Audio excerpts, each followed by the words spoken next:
நண்பர்களே, இன்று கிருஷ்ணர் பற்றிய கிருஷ்ணர் மற்றும் குசேலர் நட்பு. இந்த வீடியோ உங்கள் வாழ்க்கையில் நிஜமான மாற்றத்தை கொண்டு வரும். பலர் கிருஷ்ணர் அருளை பெற விரும்புகிறார்கள், ஆனால் சரியான வழிபாட்டு முறை தெரியாமல் கவலைப்படுகிறார்கள். இன்று அந்த குழப்பம் நீங்கும். பழங்கால தமிழ்நாட்டு கோவில்களில் கிருஷ்ணர் பக்தர்கள் கடைபிடித்த ஒரு மறைபொருள் இருக்கிறது. அது வெறும் சடங்கு அல்ல, உங்கள் மனம், உடல், குடும்பம் அனைத்துக்கும் நேரடி தொடர்பு உடையது. மதுரை மீனாட்சி அம்மன், பழனி, திருச்செந்தூர், சிதம்பரம் போன்ற புனித திருத்தலங்களில் இன்றும் அதே முறை பின்பற்றப்படுகிறது. அந்த மரபை புரிந்து கொண்டு செய்தால் பலன் தவிர்க்க முடியாது. முதல் படி, காலை 5 முதல் 6 மணிக்குள் குளித்து தூய ஆடை அணிந்து மனதை அமைதிப்படுத்துங்கள். கிருஷ்ணர் திருநாமத்தை மனதில் வைத்து 11 முறை சொல்லுங்கள். இரண்டாவது படி, விளக்கு ஏற்றி புத்தம்புதிய மலர்கள், தேங்காய் அல்லது பழம் படைத்து வழிபடுங்கள். பக்தியும் நேர்மையும் தான் முக்கியம், விலையுயர்ந்த பொருட்கள் அல்ல. மூன்றாவது படி, கிருஷ்ணர் மற்றும் குசேலர் நட்பு தொடர்பான குறிப்பிட்ட மந்திரத்தை தினமும் 27, 54 அல்லது 108 முறை சொல்லுங்கள். 21 நாட்கள் தொடர்ந்து செய்தால் மன தெளிவு கிடைக்கும். நான்காவது படி, வெள்ளிக்கிழமை அல்லது சிறப்பு நாட்களில் உபவாசம் விருப்பமானது, ஆனால் சாத்விக உணவு, பொய்யற்ற வார்த்தைகள், கோபமின்மை ஆகியவை மிக முக்கியம். கிருஷ்ணர் அருள் கூச்சமுள்ளவர்களுக்கும் நிச்சயமாக கிடைக்கும். ஐந்தாவது படி, ஏழைகளுக்கு அன்னதானம், முதியோருக்கு உதவி, கோவிலுக்கு தன்னார்வ சேவை. இது பரிகாரத்தை பல மடங்கு அதிகரிக்கும். எதிர்பார்ப்பின்றி கொடுங்கள். ஆராய்ச்சியாளர்கள் சொல்வது, தினமும் 5 நிமிட பக்தி ஒலி கேட்பது மூளையை அமைதிப்படுத்துகிறது.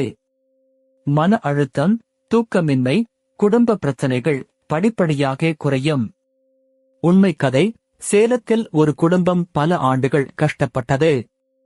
கிருஷ்ணர் விரதமும் நேர்மையான பூஜையும் தொடங்கினார்கள். வியாபாரம், உடல் நலம், மன அமைதி மெல்ல மெல்ல மேம்பட்டது. இன்னொரு கதை, கோயம்புத்தூரில் ஒரு இளம் தம்பதி குழந்தை வரம் வேண்டினார்கள். கோவில் மரபை பின்பற்றி கைமாறு எதிர்பாராத சேவை செய்தார்கள். மாதங்களுக்குப் பிறகு அவர்கள் மனதில் ஆழமான அமைதியும் புதிய நம்பிக்கையும் தோன்றியது. தவறான நம்பிக்கை மற்றும் உண்மை, அர்ச்சகர்கள் மட்டுமே சரியாக வழிபட முடியும் என்பது தவறு. இதயத்தில் இருந்து வரும் பக்தி போதுமானது, முறை நேர்மையாக இருந்தால் போதும். மற்றொரு தவறான நம்பிக்கை, ஒரு தவறு எல்லாவற்றையும் பாழாக்கிவிடும் என்பது தவறு. கிருஷ்ணர் கருணை கடவுள். தாழ்மையுடன் மீண்டும் தொடங்குங்கள், அருள் தொடரும். இன்றைய செயல் திட்டம், இன்று இரவு தூக்கத்துக்கு முன் 5 நிமிடம் கிருஷ்ணர் திருநாமம். நாளை காலை விளக்கு ஏற்றுங்கள். இந்த வாரம் ஒரு கோவில் வருகை அல்லது வீட்டு பூஜை அறை சுத்தம். பக்தர்கள் சொல்லும் பலன்கள், தைரியம், மன தெளிவு, கடன் தீர்வு, திருமண நல்லிணக்கம், வேலை வாய்ப்புகள், உடல்நல நிலைப்பாடு. நேரம் ஒவ்வொருவருக்கும் மாறுபடும், பொறுமையுடன் நம்பிக்கை வையுங்கள். தடைகளுக்கான பரிகாரம், சனிக்கிழமை எண்ணெய் விளக்கு ஏற்றுங்கள்.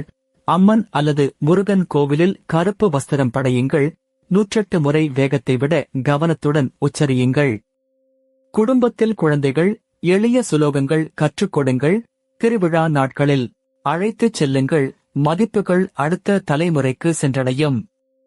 கலாச்சாரம் வீட்டு பழக்கத்தில்தான் உயிர் வாழ்கிறது. அலுவலகத்தில் பணிபுரிவோருக்கு 2 நிமிட இடைவேளை பிரார்த்தனையும் பலன் தரும். கிருஷ்ணர் நேரத்தை அல்ல, நோக்கத்தை பார்க்கிறார். நண்பர்களே, கிருஷ்ணர் மற்றும் குசேலர் நட்பு, இது வெறும் கோட்பாடு அல்ல, நாள்தோறும் செய்ய வேண்டிய பயிற்சி. சிறிதாக தொடங்குங்கள், 21 நாட்கள் தொடர்ச்சியாக செய்யுங்கள். ஆலய மணி சேனலில் சந்தா செய்யுங்கள். தினமும் கோவில் ஞானம், பரிகாரம், தல புராணம் வருகிறது. மணி சின்னம் அழுத்துங்கள், எந்த வீடியோவும் தவறாமல் காணலாம். கீழே உரையிடுங்கள், உங்கள் சொந்த ஊர் கோவில் பெயர் எழுதுங்கள். அடுத்த வீடியோவில் அந்த திருத்தலத்தின் சிறப்புகளை பார்க்கலாம். இந்த வீடியோவை குடும்பத்தினருக்கு பகிருங்கள். ஒன்றாக வழிபட்டால் பக்தி மேலும் வளரும். கிருஷ்ணர் திருவடியில் நம்முடையவர்கள். கிருஷ்ணர் பக்தி பாதையில் பொறுமை மிக முக்கியம். கிருஷ்ணர் மற்றும் குசேலர் நட்பு நாள்தோறும் நினைவுகூர்வது மனதை வலிமையாக்கும். இந்த நம்பிக்கையை விடாதீர்கள். கிருஷ்ணர் பக்தி பாதையில் பொறுமை மிக முக்கியம். கிருஷ்ணர் மற்றும் குசேலர் நட்பு நாள்தோறும் நினைவுகூர்வது மனதை வலிமையாக்கும்.